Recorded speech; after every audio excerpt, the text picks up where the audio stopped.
गीतायाः श्लोकपाठेन गोविन्दस्मृतिकीर्तनात् साधुदर्शनमात्रेण तीर्थकोटिफलं लभेत्। गीता के श्लोक पाठ से, भगवान के स्मरण और कीर्तन से तथा आत्म तत्व में विश्रांति प्राप्त संत के दर्शन मात्र से करोड़ों तीर्थ करने का फल प्राप्त होता है। इसीलिए तो हिंदू सनातन धर्म में श्रीमद् भगवत गीता का सर्वोच्च स्थान प्राप्त है। जीवन में अगर सफल होना हो, लक्ष्य को प्राप्त करना हो, हर परेशानी हर दुविधा से मुक्त होना हो, तो गीता का ज्ञान होना आवश्यक है। इसीलिए आज से BC क्लासेज शुरू कर रहा है गीता का ज्ञान श्रीमद् भगवत गीता। श्रीमद् भगवत गीता महाभारत के भीष्म पर्व का हिस्सा है, जिसमें 18 अध्याय और 700 श्लोक है। श्रीमद् भगवत गीता का मतलब श्रीमान भगवान का गीत अथवा भगवान द्वारा गाया गया गीत, जो भगवान श्री कृष्ण ने महाभारत के युद्ध में अर्जुन को सुनाया था और अर्जुन को दुविधा से निकालकर धर्म का पालन करने, कर्म करने के लिए प्रेरित किया था। इसीलिए इस ग्रंथ के बारे में कहा गया है, एकम शास्त्रम देवकी पुत्रम गीतम, अर्थात एकमात्र शास्त्र जिसका गायन भगवान के श्रीमुख से हुआ है, वो भगवत गीता है। इसीलिए भगवत गीता को भगवान का गाया हुआ ज्ञान माना जाता है। वस्तुतः श्रीमद् भगवत गीता हिंदू धर्म और दर्शन का सर्वश्रेष्ठ ग्रंथ है, जिसमें महाभारत युद्ध के दौरान कुरुक्षेत्र के युद्ध मैदान में अर्जुन और भगवान श्री कृष्ण के बीच हुए संवाद का वर्णन है, जिसमें एकेश्वरवाद, पुनर्जन्म, कर्म योग, ज्ञान योग, भक्ति योग की चर्चा के साथ मानव जीवन की विभिन्न पहलुओं पर विस्तार से बताया गया है, जिसमें भगवान श्री कृष्ण द्वारा कही गई बातें आज भी हमारे जीवन में आगे बढ़ते रहने की प्रेरणा देती है, हमें कर्मशील जीवन जीने की प्रेरणा देती है, धर्म विरुद्ध, मानवता के विरुद्ध कार्य करने वाले के विरुद्ध लड़ने की प्रेरणा देती है, जीवन जीने की सही तरीका सिखाती है भगवत गीता।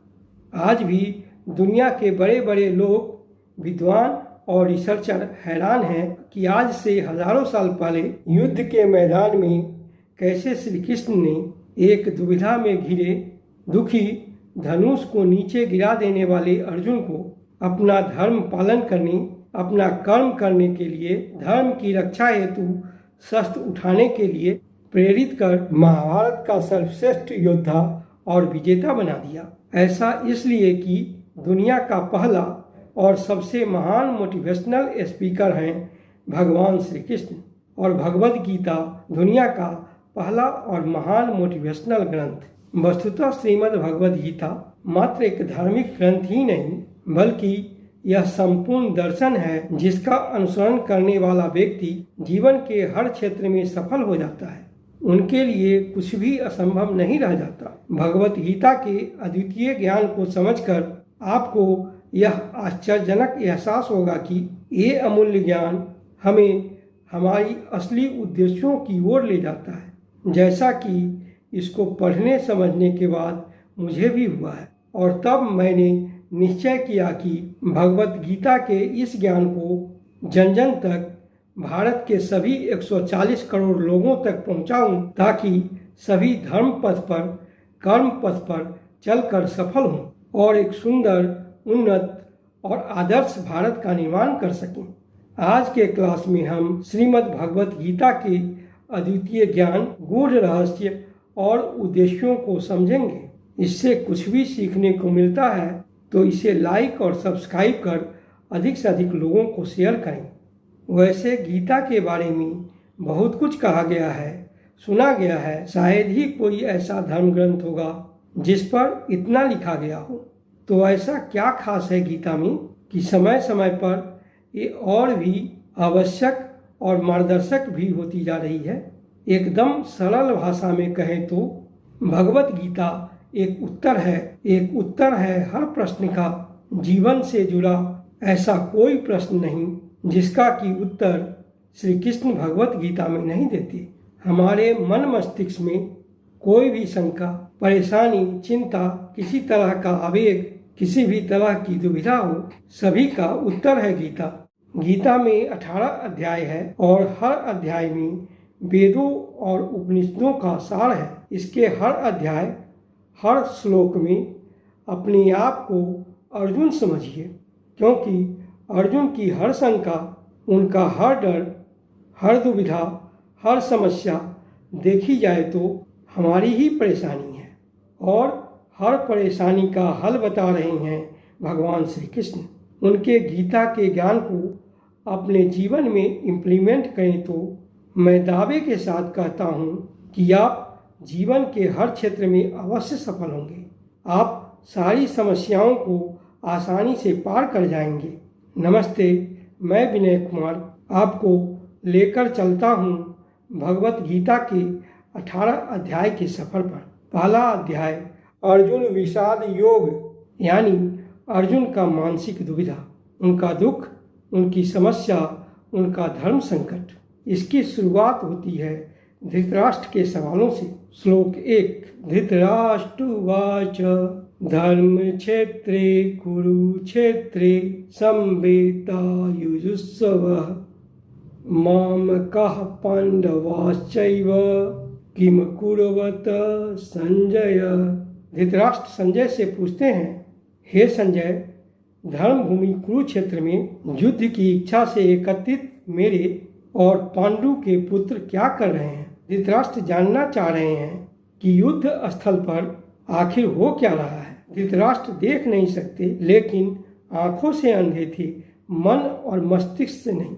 उनको पता था कि वे धर्म के साथ नहीं हैं। पुत्र मोह में उन्होंने शांति की जगह युद्ध को चुना था। अपने जीवन में हम अगर कुछ गलत करते हैं तो हम भी समझ रहे होते हैं कि हमारे किए का नतीजा शायद कुछ अच्छा न हो, और ऐसा ही धृतराष्ट्र के साथ हुआ। वे भी इसी डर, इसी आशंका में दिखते हैं।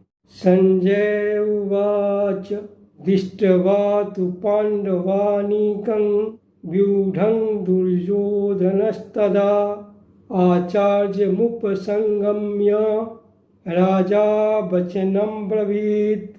धृतराष्ट्र के प्रश्न का उत्तर देते हुए संजय ने कहा, पांडवों की व्यूह रचना युक्त सेना को देखकर दुर्योधन अपने गुरु द्रोणाचार्य के पास गए और ये शब्द कह रहे हैं। संजय को दिव्य दृष्टि प्राप्त हुई थी कि वे युद्ध से दूर रहकर भी युद्ध को देख सकते थे। वे जो देख रहे थे वही बता रहे थे, आंखों देखा हाल बता रहे थे युद्ध का। यानी जैसे हम लोग रनिंग कमेंट्री सुनते हैं। यह उन्हीं की डिवाइन विजन का कमाल था कि हमें गीता सुनने को मिली। पश्यैतां पांडुपुत्राणां आचार्य महतिं चमुं व्यूढां द्रुपदपुत्रेण तब शिष्येन धीमता। हे आचार्य, आपके अत्यंत बुद्धिमान शिष्य द्रुपद पुत्र धृष्टद्युम्न द्वारा व्यवस्थित इस पांडु पुत्रों के विशाल सेना को देखिए।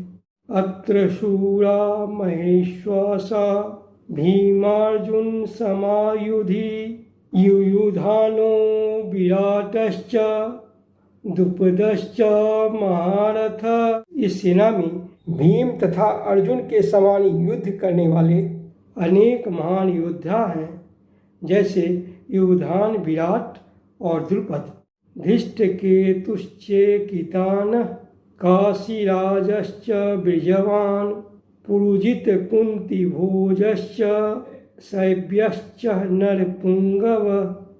इनके साथ ही धृष्टकेतु, चेतिकान तथा शैब्य जैसे मनुष्यों में श्रेष्ठ तथा महान शक्तिशाली योद्धा भी हैं।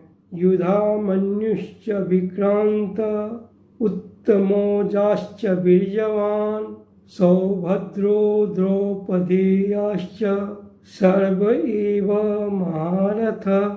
पराक्रमी युद्धामन्यु, शक्तिशाली उत्तमौजा, सुभद्रा का पुत्र अभिमन्यु तथा द्रौपदी का पुत्र, ये सभी महारथी हैं।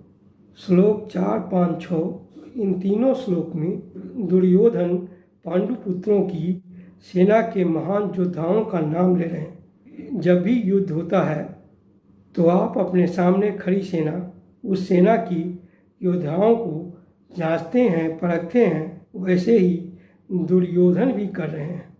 इससे हमें पता चलता है कि चाहे शत्रु हो या शत्रु जैसी कोई समस्या, उसके बारे में सबको जानना समझना चाहिए, जैसा कि दुर्योधन भी यहाँ कर रहे हैं। दुर्योधन गुरु द्रोणाचार्य को पांडु पुत्रों के सेनाओं के योद्धाओं के बारे में बताने के बाद अगले श्लोक में अपने सेनाओं के महान वीरों के बारे में बताएंगे, जिसे हम अगले क्लास में समझेंगे। आज के क्लास में बताई गई बातें यदि आपको अच्छी लगी हो, इससे कुछ भी सीखने को मिला हो, तो इसे अभी लाइक और सब्सक्राइब कर अपने दोस्तों रिश्तेदारों में अधिक से अधिक शेयर करें, ताकि सभी को गीता के इस अद्वितीय ज्ञान को जानने और समझने का मौका मिले। धन्यवाद।